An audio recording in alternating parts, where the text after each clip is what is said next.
ભારતીય બંધારણના શિલ્પી ડોક્ટર બાબા સાહેબ આંબેડકરની જન્મજયંતિ નિમિત્તે ગુજરાતના મુખ્યમંત્રી ભૂપેન્દ્ર પટેલે સેન્ટ્રલ વિસ્ટા ગાર્ડન ખાતે વિશેષ કાર્યક્રમમાં ભાગ લીધો હતો। તેમણે વિધાનસભાના અધ્યક્ષ સ્થાને બાબા સાહેબની પ્રતિમાને પુષ્પાંજલિ અર્પણ કરી હતી।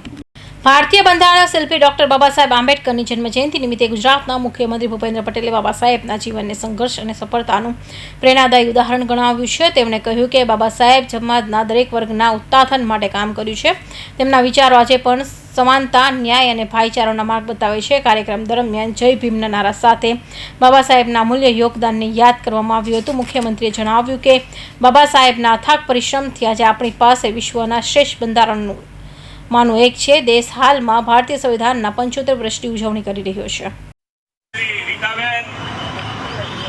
પ્રમુખ શ્રી રુચિરભાઈ, ઉપસ્થિત સંસ્થાના સૌ આગેવાનો,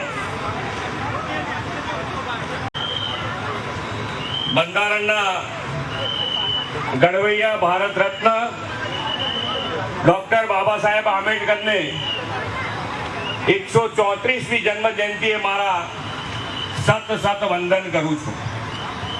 ડોક્ટર આંબેડકરજીના યોગદાન અને પરિશ્રમથી જે બંધારણ ઘડવામાં આવ્યું છે અને તેનો સ્વીકાર કરવામાં આવ્યો, તેનું પણ આ વર્ષે 75મું વર્ષ છે।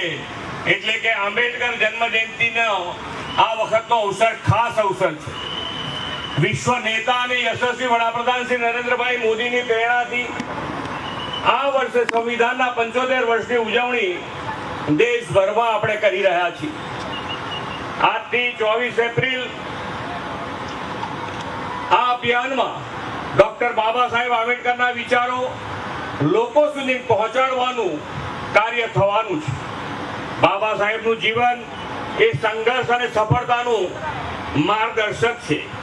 બાબા સાહેબે માત્ર પોતાના માટે નહીં પણ સમગ્ર સમાજ માટે એક સમાનતા, ન્યાય અને આધુનિકતાના આધારે ભારતનું બંધારણ ઘડવામાં મહત્વપૂર્ણ ભૂમિકા નિભાવી। પોતાનો અધિકાર મેળવવા માટે સચોટ અભ્યાસ, વિચારશીલતા અને સામાજિક જાગૃતિ કેટલી જરૂરી છે એ ડોક્ટર બાબા સાહેબ આંબેડકરના જીવનમાંથી આપણને શીખવા મળે છે। તેમને દ્રઢ વિશ્વાસ હતો કે શિક્ષણ એ મુક્તિનો રસ્તો છે। તેથી તેમણે પોતાના જીવન યાત્રા પાઠશાળાથી શરૂ કરી અને અમેરિકાની કોલંબિયા યુનિવર્સિટી અને લંડન સ્કૂલ ઓફ ઇકોનોમિક્સ સુધી વિદ્યા મેળવી હતી। તેઓ હંમેશા માનતા કે સામાજિક ન્યાય વગર માનવતાની કલ્પના અધૂરી છે।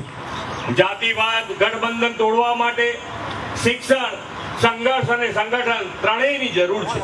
તેમણે કહ્યું હતું કે જીવન માટે આપણી પાસે વિચારવાની, વર્તનની અને વિશ્વાસ રાખવાની સ્વતંત્રતા હોવી જોઈએ।